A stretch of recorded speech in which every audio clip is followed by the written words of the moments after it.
Hello mga mi, for today's mini vlog nga pala ay samahan nyo kami dahil nga ako ay nagbalik trabaho na. Charing. Kung mapapansin nyo nga pala mga mi, hindi tayo masyadong active lately. Sumisingit-singit lang ako sa konting pag-upload ng ating mga reel. Dahil nga sa medyo matumal talaga ang ating online shop, kaya naman eto, tinulungan ko na si Papa sa pag-duty sa tindahan. Itong araw na to, first day kong sumama kay Papa at nakapaglinis na nga pala kami niyan sa tindahan. Banggit ko nga pala sa previous vlog ko na medyo nagbulto kami ng stocks ngayon dahil nga meron kaming hinabol na ranking. At pagpunta ko nga sa tindahan, masyado ngang masikip doon, kaya naman tinawag ko nga itong kasama namin at nagpatulong nga kami para ilipat tong mga ibang stocks dito sa bahay. Isang buwan na rin kasi kaming nakastay doon kala tatay, kaya naman itong bahay nga ay bakante na naman. Iyang mga stocks pala na yan mga mi ay inutang lang namin yan. Kasi kapag merong nakapanood ng video na to ay utangan nga ako, charing. Kung alam nyo lang mga mi ay nagkanda baon-baon na nga kami. Malayong malayo nga yung taon na to kumpara sa last year, kaya naman eto at napilitan na rin akong magtrabaho. Mabuti na lang talaga at naiiwan na si Kenji. Mapapansin nyo mga mi, magulo at medyo makalat nga dito sa tindahan namin, tapos kulang-kulang pa yung stocks. Kaya naman eto ako to the rescue. Charing. Na ilang araw na pabalik-balik nga namin sa tindahan mga mi ay nakapaglinis-linis na kami doon. Itong araw na to mga mi, pang third day ko na nga na sumasama kay Papa. Bandang hapon na to, tapos na kaming magtinda niyan dahil morning shift kami. After namin magtinda, nagpahinga lang kami saglit, tapos naligo kami at ito mamimili na nga kami. Pero bago yon mga mi, dumaan na nga pala muna kami dito sa grocery na aming pinapamilihan. At eto nga nung napadaan kami, nakapaskil na nga pala yung rankings ng kanilang mga top buyers. At medyo nakakalungkot man mga mi, pero nalaglag nga tayo sa top 2.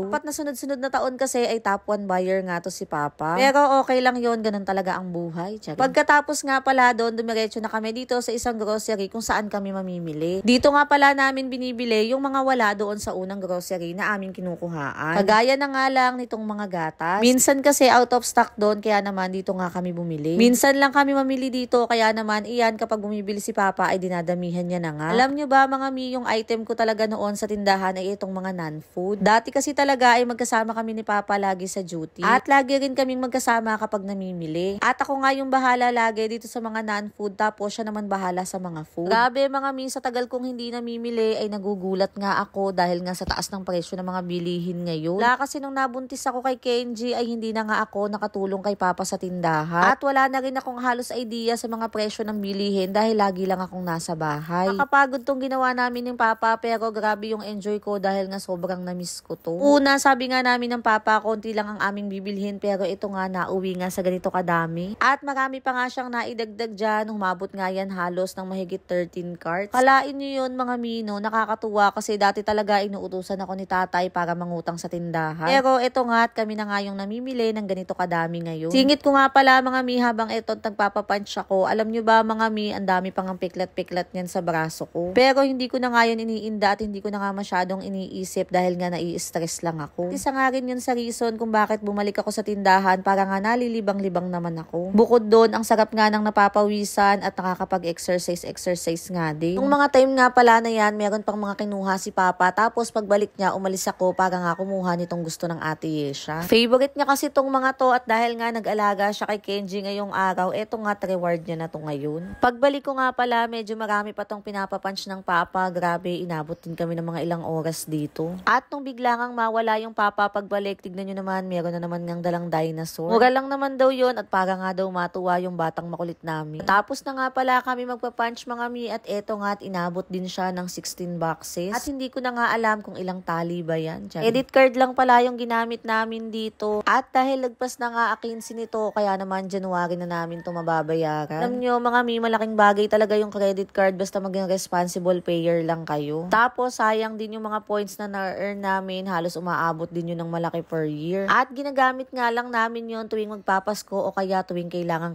na. At bago nga pala kami umuwi, ito dumaan kami sa grocery na aming pinagpapamilihan para nga makita ko at ma-videohan ko ng malapitan yung kanilang listahan. Pagdating namin sa tindahan, ito binaba na nila yung mga pinamili namin, tapos inayos na rin yan sandali. Habang ako nga ito at nagtitinda. Grabe yung hirap talaga mga mi pagbago ka ulit sa tindahan dahil nga hindi mo alam lahat ng presyo. Bukod doon, ngayon, nagbago na rin yung mga lagayan nila, kaya naman bawat item nga ay lagi ako nagtatanong kung saan nakalagay at kung magkano. Yung bayaw ko na nga pala yung bahalang mag-display dyan sa iba, tapos yung hipag ko na rin sa mga maiiwan. Yung mga huling araw kasi nag 24 hours na ulit kami dahil nga bare months na, kaya naman kailangan na nating magsipag. At ito nga pala yung kamay ko ngayon, medyo sumasakit siya dahil nga sa dami ng ating mga ginawa. Umuwi na rin kami nito at dahil nga sa ginabi na kami, wala na kaming mahanap na donut, kaya naman eto at namumroblema kami kung ano ang ipapasalubong sa batang makulit. Iyon pa naman yung kabilin-bilinan niya sa akin. Very good daw siya today, kaya naman gusto niya daw ng pasalubong na donut. Tingnan nyo nga mga Misha na yung nagbukas sa akin ng gate at ayan, excited na excited nga. Alam mo naman talaga, hindi umiyak ng umaga at hinahanap ang mama. Charing. Masaya ako na naiiwan ko na siya at nakakapagtrabaho na ako. Pero meron pa rin kurot sa puso dahil nga nasanay ako na lagi kong kasama tong batang to. Sabi no, mga ilang araw pa lang ako nagtatrabaho nito, pero namimiss ko talaga ng sobra tong batang to. Paano pa kaya yung mga working moms? Pagdating nga pala namin, eto, kumakain na pala yung mga kapatid ko at tong mga pamangkin ko. Tapos bigla kang naalala ni Kenji at eto, hinahanap niya sa akin yung donut. At nung sinabi ko ngang wala, ayan, at umiyak na nga yung bata. Kaya naman, inabot ko na lang sa kanya itong para kay Ate Ayesha, kunyari na lang para sa kanya. Mamaya na lang yan kukunin ng ate kapag medyo nasa mood na tong batang to. At pagpasok nga ng papa, mga mi, ayan, nagsusumbong na siya dahil nga daw wala yung donut niya. At sabi na nga lang namin sa susunod na araw na lang dahil gabi na at nagsarado na nga yung mga bilihan. O siya mga mi, medyo napahaba na tong mini vlog na to. Sana nakarating kayo hanggang dito. Hanggang dito na lang mga mi. Thank you, thank you.